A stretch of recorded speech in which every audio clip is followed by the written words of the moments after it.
Welcome to Ball Hog, the game where the name tells all. Ball Hog is a game played on a 12 by 12 foot arena by two teams, the red team and the blue team. During the game, there are two objectives of each side. The Rico bots bring all the cones to that team's corner, while the team design robot fetches as many balls as possible and deposits them in their goal.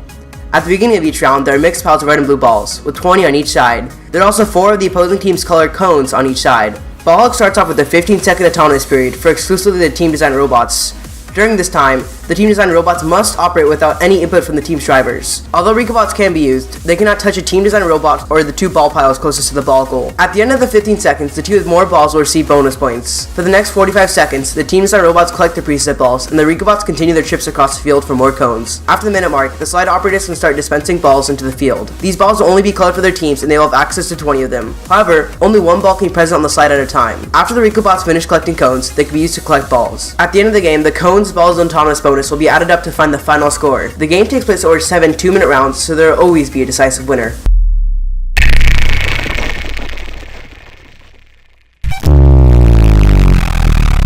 Each correctly colored ball brought to the goal is worth 1 point, while each correctly colored cone is worth 4 points. However, if at the end of the game, a team has an incorrectly colored ball, 1 point is deducted. Similarly, 4 points are deducted for each incorrectly colored cone in the goal. The winning team in autonomous receives 5 extra points. In order to be scored, a ball must be completely within the square of the goal's outline. As an example, this ball would not be scored because it is on the corner of the goal and not completely inside it. Meanwhile, this ball will be fine since it's within the wall. For a cone to be scored, it must be touching the ground inside the barred area. As with both balls and cones, robots must not be in contact with the scoring object in order for them to count. Robots are allowed to make contact as long as one is not completely restricting the other's movement for more than 5 seconds. Within the 5-second time period, the aggravating robot must move at least a tile away. Additionally, robots cannot be used to block an opposing team's goal. To prevent exploitation of the slide, team design robots can only pick up balls from one entry point. This means balls cannot be dropped into the robot using the slides. Only one team member can operate the slide round, and the same applies to drivers. No one is allowed to interfere with or walk through the field at any time. The breaking of any of these rules may result in disqualification.